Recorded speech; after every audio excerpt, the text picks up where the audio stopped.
Good afternoon, ladies and gentlemen, and through the media, good afternoon to all Barbadians and all persons visiting Barbados. Um, I would not normally come to speak to you at 2 o'clock on a Sunday afternoon, so you must know that there are matters which require your urgent and immediate attention and your cooperation. Our country has been placed on a tropical storm warning as a result of the tropical storm that is approaching us. I'm going to ask the Met Office to alert us as to the 2 p.m. position, and then I will address briefly and to update the country on the meetings and the actions which will be taken over the course of the next 36 or so hours in our country. Thank you. Ma'am? Thank you, Madam Prime Minister. Hold on just a second.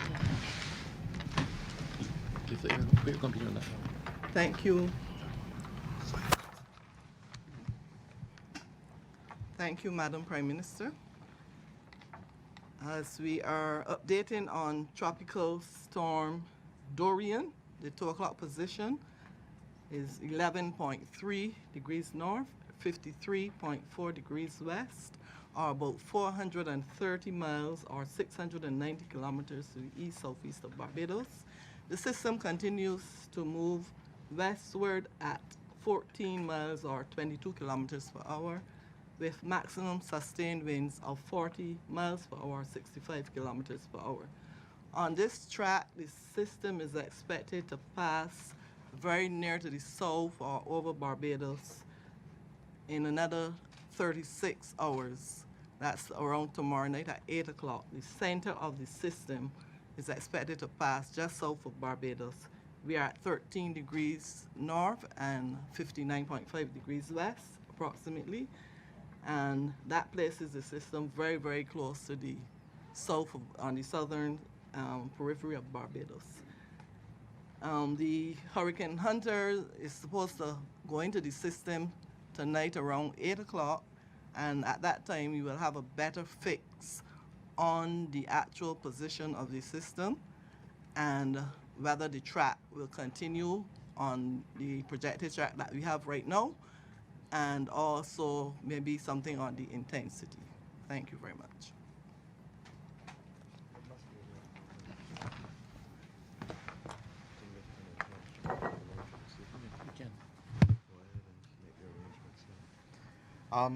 Thank you very much.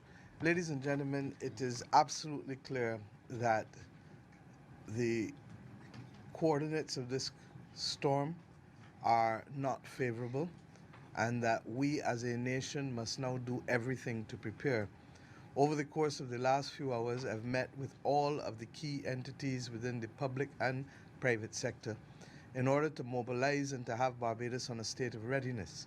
But we can't do this alone. We need each and every householder and each and every Barbadian to take care of themselves and their circumstances as far as possible and to prepare for this event.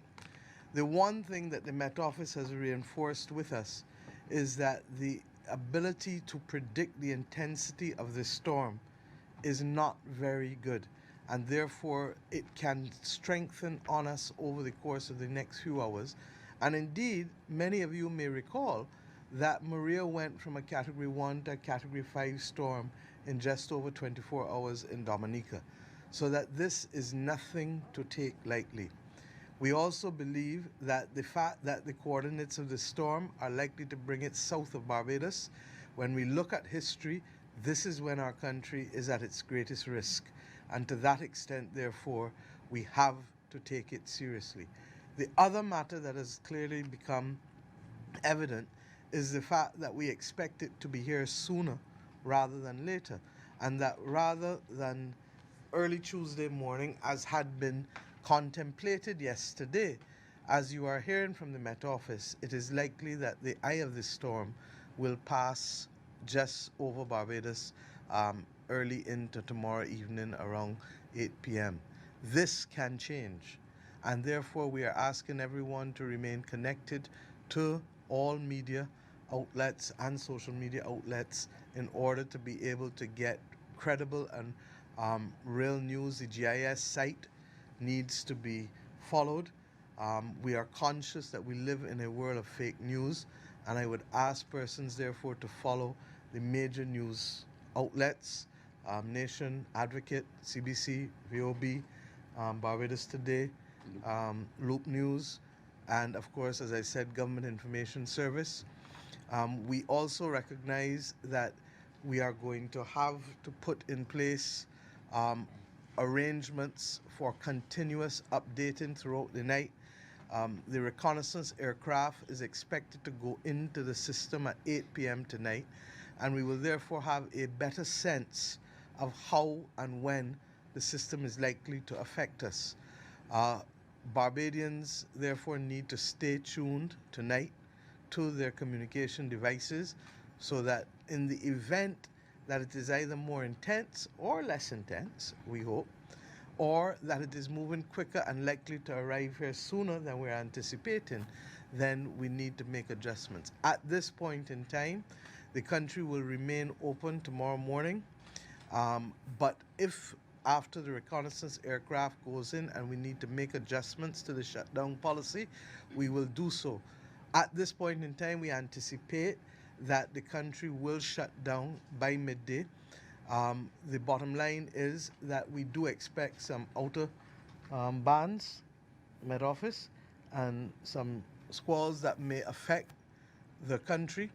And therefore, even though you may be open in the morning, we ask people to take care and to ensure that they do everything, because our utmost priority as we prepare is first and foremost, my friends, to save lives and to minimize injury to any human being. After that, we then look at securing to ensure we minimize damage to property. But our first priority is to keep people safe. And that means that it is not only the job of the Commissioner of Police or the Barbados Defense Force or the roving team or the Barbados Fire Service. It is going to be the job of every Barbadian in every community. All of us know people who live next to us, opposite us, nearby, who may need that assistance, who may either live alone or who may be in some way impaired. Now is the time. We've asked the DEM to meet with all the district emergency officers this afternoon. What time? At 4 p.m. at Warren's, at the Department of Emergency Management. So all of the district emergency coordinators, you know who you are. You are expected at 4 p.m. at Warren's. All of the shelter wardens are to meet at the Ministry of Education at 5 p.m. to meet with the Chief Education Officer, who of course is the Chief Shelter Warden. I'd like to give the country the assurance that we've taken status updates from all of the major entities, and the major thing that is taking place now is the deployment of equipment to continue to clear areas, because the truth is that we normally expect major storms in September, October. So this is a little early still for us, and we anticipate that we have to do all within our power over the course of the next 18 hours to remove the blockages in areas that will traditionally flood. And we know some of them already. We know that we have difficulties in Bridgetown. We know that we have difficulties in Speightstown. Equipment is down by the Salt Pond, going to clear there as we speak. We know that there are difficulties with respect to parts of Christchurch and St. Philip. And we are meeting and treating to this exercise not as a government exercise, but we have engaged all of the major contractors and equipment owners in the country, and they are currently meeting with the Ministry of Public Works, having met with me just now, as you would have seen, in order to be deployed and to work through the night if necessary in order to minimize any difficulties. Similarly, it's not just about the infrastructure, it is also about the garbage. We are asking, the Sanitation Services Authority has called out all of its crew, and it has also mobilized the private sector waste haulers. And we're using this opportunity to ask Barbadians to be able to clean up around your house and to make sure that anything that can be a missile or a projectile is removed, because it won't necessarily affect you in your home alone, it may affect those around you. And if, as I say all the time, all of us go about this process, then many hands may make light work. The sanitation is going to put up a number soon for any major pieces of equipment or anything that can act truly as a threat to public safety or public health, and that persons can call. This is not for any and everything, but anything that literally can become, if there are piles of galvanized just lying down, they need to be moved, because a galvanized can become a guillotine with a high wind. And I'm repeating myself, because if there are piles of galvanized or anything that can act as a projectile or a missile, I'm asking communities, I'm asking the DEOs, I'm asking householders, I'm asking owners of businesses to please let us get rid of it. We are making arrangements to open the bulky waste site. Sanitation will announce that as to where people can bring. It is likely to be at Harlington. I've asked them to speak to the private operator, the owner, sorry. This is likely to be the permanent site, but government is only now in the process of dealing with acquisition and dealing with the other issues surrounding the town planning for that site. I've also asked the acting Attorney General, Minister Abrams, to look at moving the court as a matter of urgency, because there's a huge hole, I'm told, at Bagatelle, that if we can have the injunction lifted, that will also allow us to be able to receive stuff in the north of the island, while we leave Harlington for the south of the island. The hospital has all of its systems in place. The generators are functioning, I am instructed. The water tanks are fully functional. There were 3 additional bladders in addition to the water tank. They have a 50,000 gallon water tank that is full.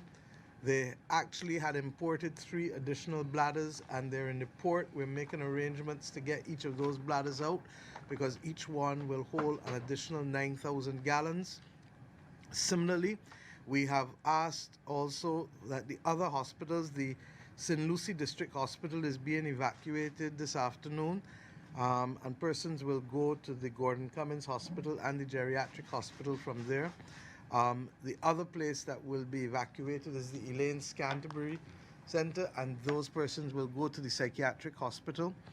At this stage, there is no need to evacuate any persons from the geriatric or other facilities, but we are also on standby should circumstances change over the course of the evening.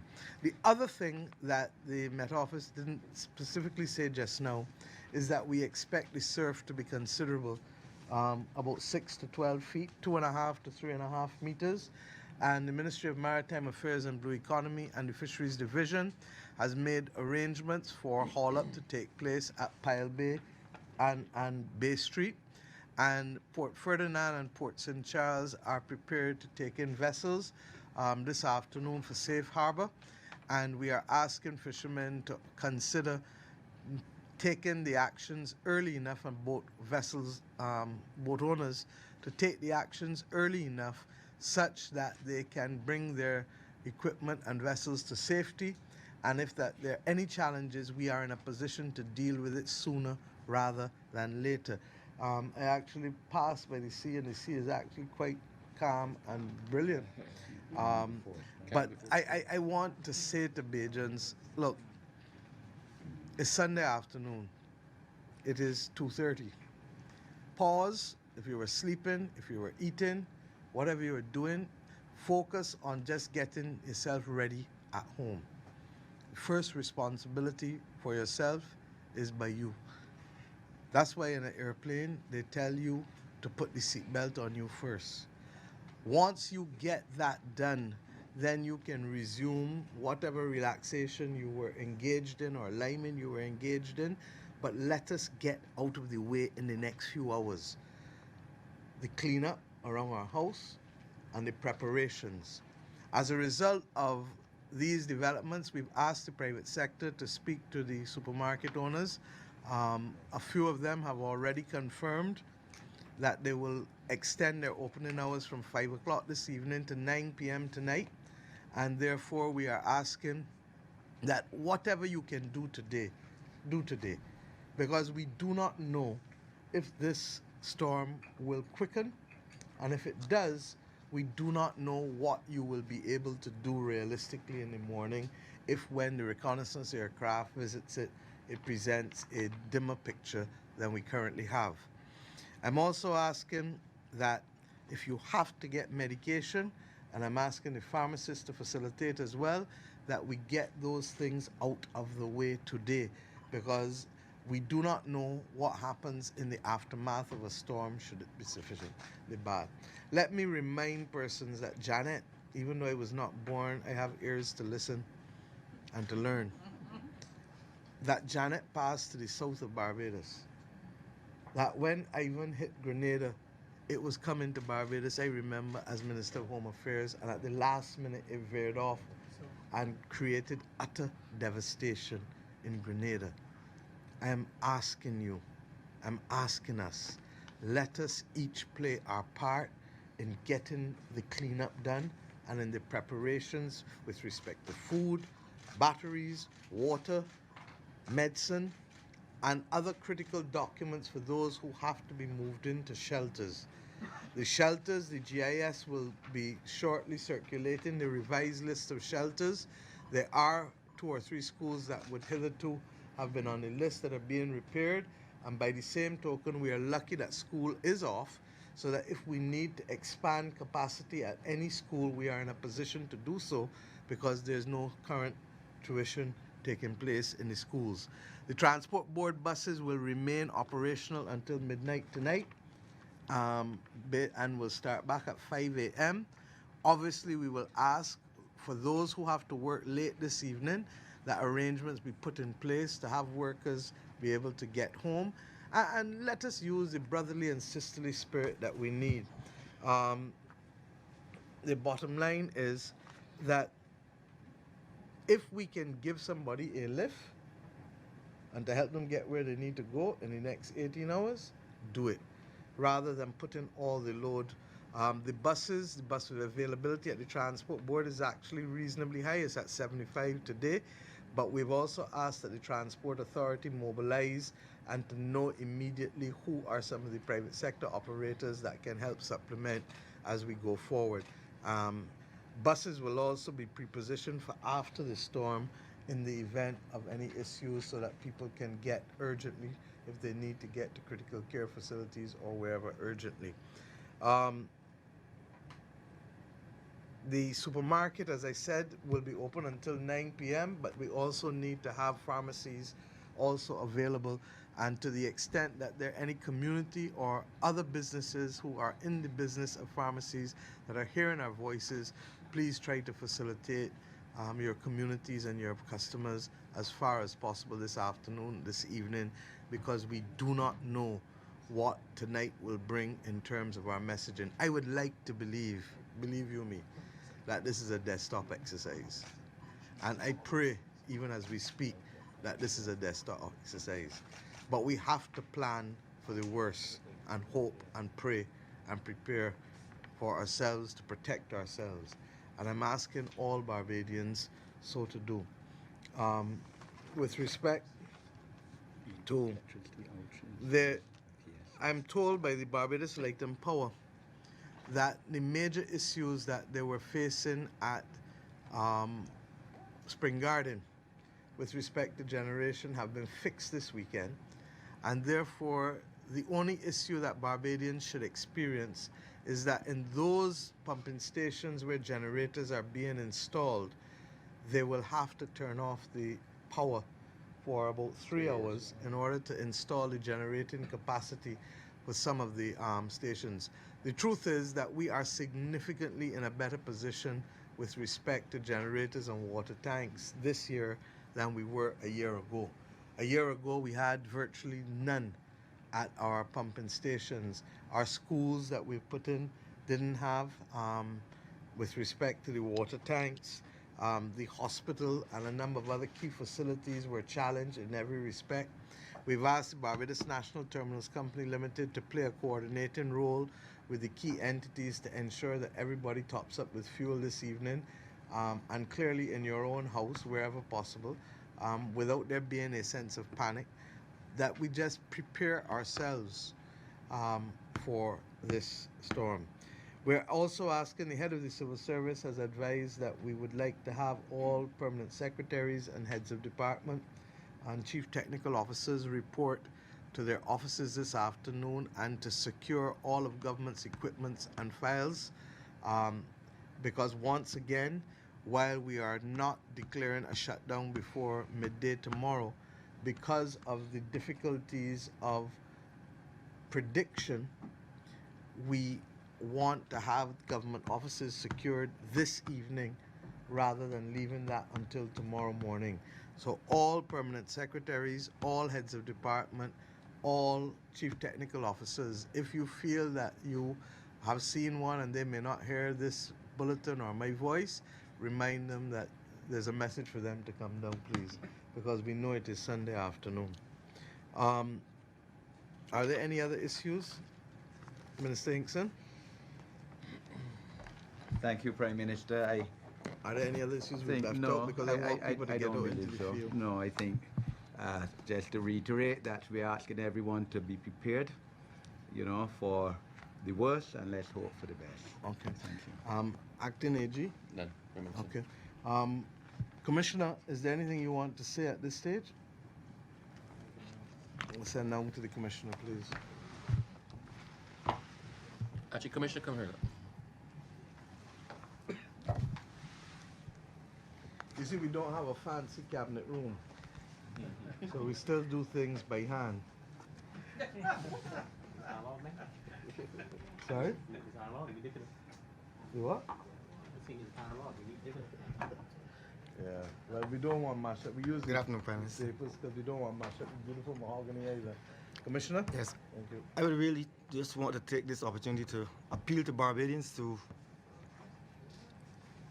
stay away from outdoors during the lead up to the storm tomorrow, and also to be of the best behavior. We in law enforcement are going to be out, and we are going to deal with any untoward behavior that we should experience in a very strong way. So I just appeal to Barbadians to be with the best behavior and to stay off the streets wherever possible. We are prepared to deal with any eventuality.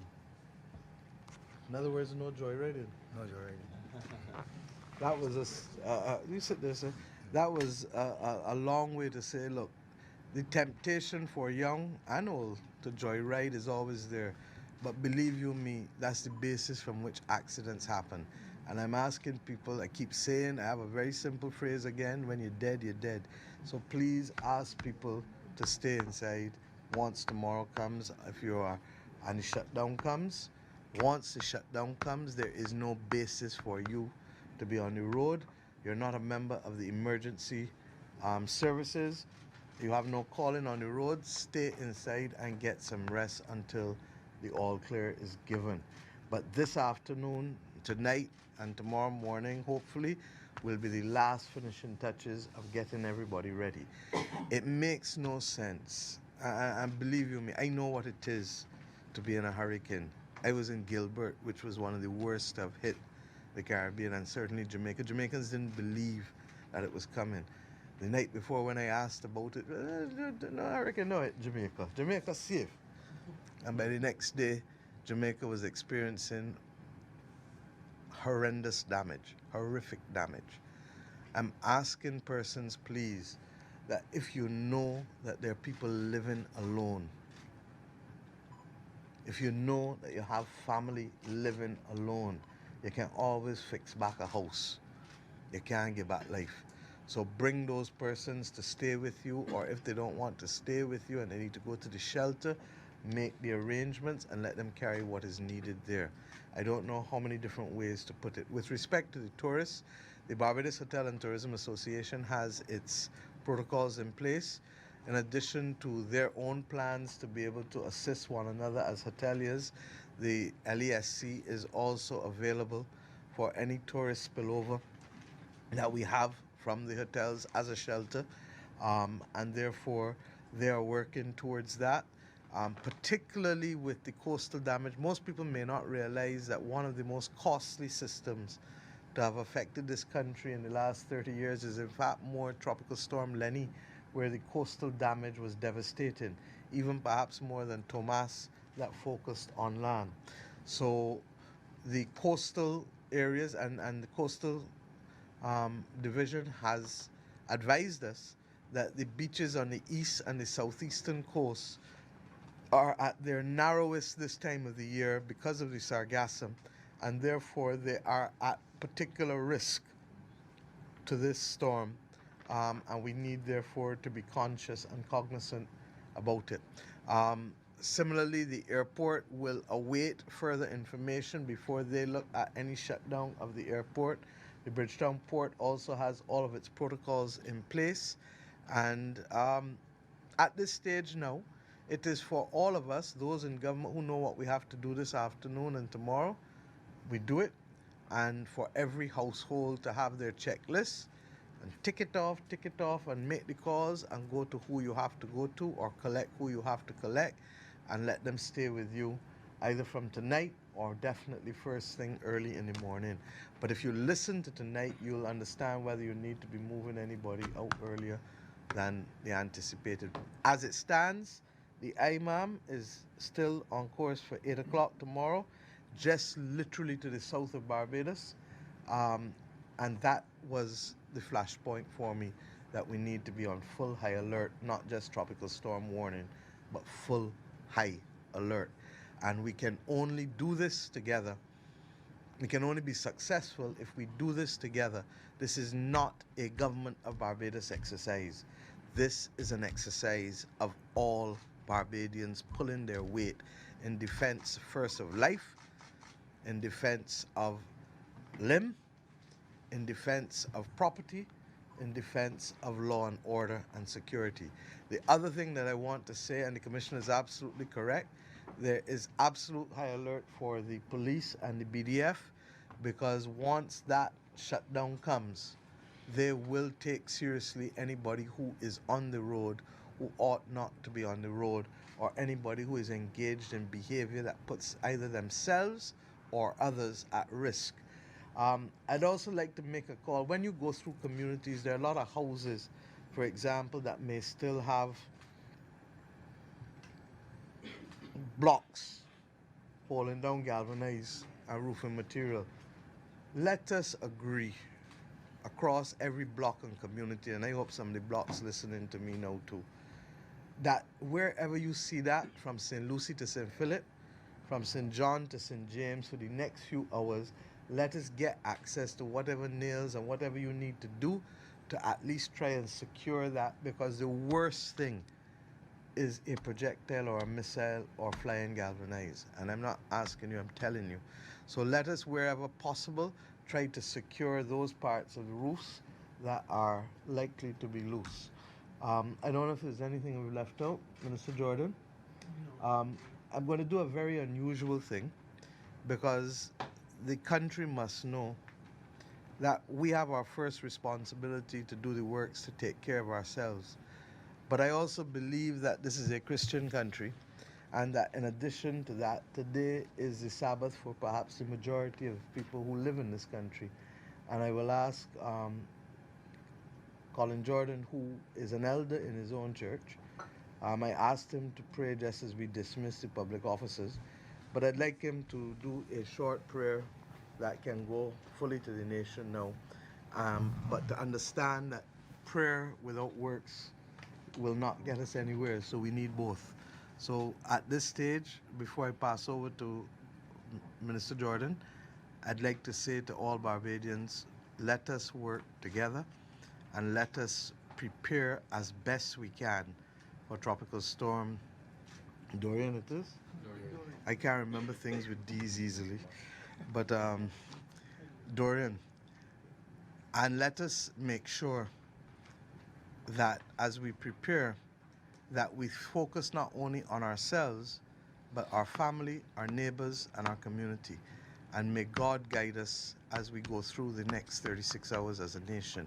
You will hear either myself or ministers or public officers over the course of the next 24 hours as required, and communication will be continuous. and from the secure sources, and not the potential for any fake news to develop. Okay? Thank you very much. Colin?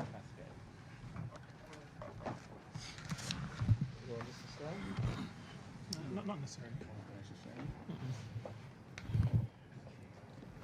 Let's pray. Father and God, we're very thankful to you for the life that you've given to us. We're thankful for all the blessings that you've shared with us. We face possible challenges today, tomorrow, the day after. We are happy, Father, that you've called us to lead and to be responsible as citizens in this country. We recognize that while you are in control and while you have promised to protect us, you've also said to us that faith without works is dead. And so, as we prepare for any challenge that may come from Tropical Storm Dorian, we pray that you'll give us wisdom, knowledge, understanding, help us to see what needs to be done, help us to treat this matter as one that is important, one that is urgent, and help us to go about our business well. We pray that you will protect our country. We do not want any ravishing from the storm, but we understand that even if it does affect us, that you have given us the capacity to do the preparation that is necessary that will mitigate the negative impact. So, Father, take control of our leader, Prime Minister Motley. Take control of those who are working, even as we speak, to secure our country. Protect us. And we commit everything to your care and keeping. In Jesus' name we ask. Amen. I'd just like to say one other thing, because I'm conscious that this is August. And I'm conscious that this is August and that there are a number of people who may be out of the island or on vacation. If you know you have neighbors and you can reach them and you can help secure their properties in those instances, then you may want to reach out to them because it is August. We do also have a number of people out and we will work together. But let me just say, Press Secretary, I'm being advised that government's fuel pump at Central Purchasing and wherever else will open at 3 o'clock for all of the government departments, and I'm using this opportunity because it's the quickest way to get news to people as well. And let me say to the public officers and to the private sector members, we have actually had more meetings over the course of the last year to get ourselves ready, and more preparation and more measurement and more resources than I've ever known the country to have had, because we take the consequences of climate change very seriously. And we know that just because we may have even this encounter, it does not preclude us from having other encounters this season. We now live in a different world. And we live in a world where we in the Caribbean did not cause the earth to be warming at the rate at which it is warming, or for sea levels to be rising at the rate at which it is rising. We are experiencing and seeing things that never happened to the extent to which it has before, whether it is the sargassum weed that has literally taken over all of the coasts, especially the windward coasts throughout the entire region and up into the United States of America and Mexico now. Similarly, we are seeing fires in the Amazon going on for weeks, and that has been the subject of commentary by the French president at the G7 meeting this weekend. This is not a normal world in which we live in, and therefore we have to be prepared for a new reality. There's an old African proverb that says when the music changes, the dance too must change. The music in this world has changed. We live in a continuous threat, under a continuous threat of climate change, bringing greater intensity and new climatic events. The government will never be able to do it on its own, and therefore the national effort to mobilize and to take care of each other and to take care of yourself first and foremost, and to ask for help if you can't do it, to the government, to the private sector, to the churches and civil society, reach out. But this is our new reality. May God bless each and every one of you, and may God bless Barbados. Thank you.